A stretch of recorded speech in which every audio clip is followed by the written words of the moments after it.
Հարգելի գործընկերներ, շնորհակալ եմ նման վերտառությամբ քննարկում նախաձեռնելու համար։ Սահմանադրությունը սահմանել է հստակ ուղենիշ եւ այդ ուղենիշի համաձայն պետությունը եւ եկեղեցին անջատ են։ Եվ սա ընդամենը հակադրություն չէ, սա փոխլրացում է եւ այս սահմանի խախտումը հարված է թե եկեղեցուն, թե մեր հավատքին եւ թե պետականության ակունքներին։ Պաշտոնատար անձինք, ի տարբերություն մեզ քաղաքացիներից, ունեն հստակ գործառույթներ եւ լիազորություններ եւ կաշկանդված են այդ շրջանակով։ Եվ երբ անցնում են այդ շրջանակը, հարվածում են առաջին հերթին մեր պետականության ակունքներին։ Այսօր Հայաստանի Հանրապետությունում ստեղծվել է մի իրականություն, երբ դպրոցական ծրագրերից հեռացվել է եկեղեցու պատմություն առարկան։ Մի իրականություն, որտեղ կալանավորվում են սրբազան հայրերը, որտեղ քաղաքական նպատակահարմարությունից ելնելով խմբագրվում են պատարագներ, որտեղ Կիրակի օրը Սուրբ Պատարագից առաջ առավոտյան ժամը 9-ին մի ամբողջ մարզի հոգևոր սպասարկողներ են, 18 հոգևոր սպասարկող հրավիրվում են հարցաքննության։ Ակնհայտորեն այդ օրվա Սուրբ Պատարագները կատվածահար անելու նպատակով։ Որտեղ եկեղեցուն ընդամենը 1 րոպե տևող աջակցող խոսքի համար կալանավորվում է ու ազատազրկվում է մեծանուն բարերար Սամվել Կարապետյանը։ Այսօր քրիստոնեությունը որպես պետական կրոն ընդունած առաջին ազգի երկրում մեղադրանք է առաջադրվում վեհափառ հոր նկատմամբ։ Սրանք հատված կարմիր գծեր են ու այս հատված կարմիր գծերը բացառապես բխում են մեր հակառակորդի շահերից։ Մեր երկրում սրանք հերթական բաժանարար գիծն են, որոնք ուղղված են մեր հանրային միասնականության ջլատմանը։ Գործադիր իշխանության ղեկավարի կողմից այս հարձակումների շղթայի արդյունքում ոտնահարվել են հիմնարար իրավական սկզբունքներ,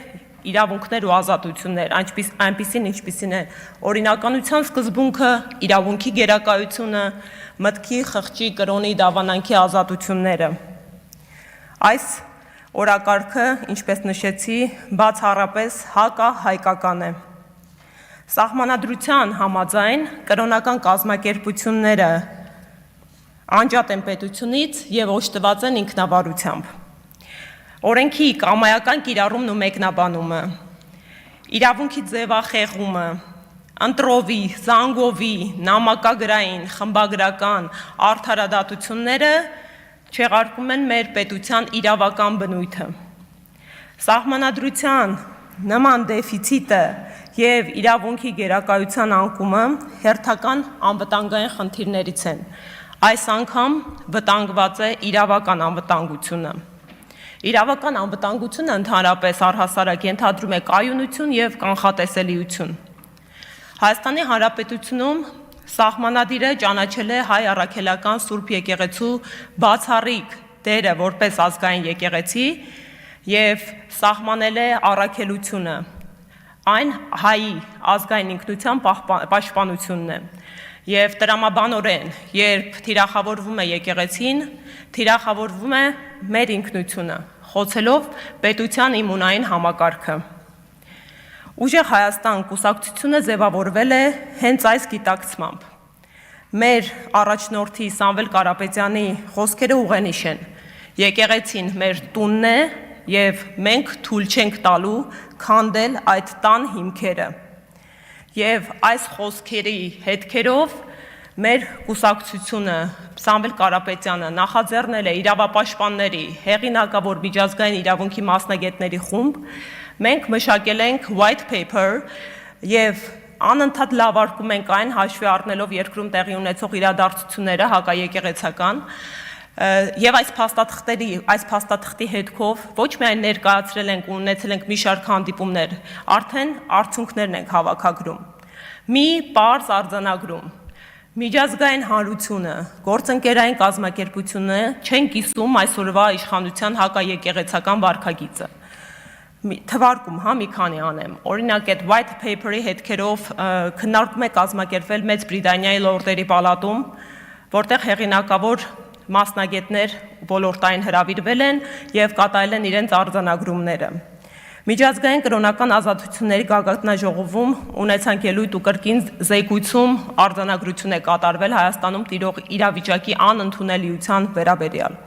Միացյալ Նահանգների կրոնական ազատությունների հանձնաժողովի հետ ունեցել ենք հանդիպում։ Հանդիպում ենք ունեցել նաև քրիստոնեական համերաշխության միջազգային կազմակերպության հետ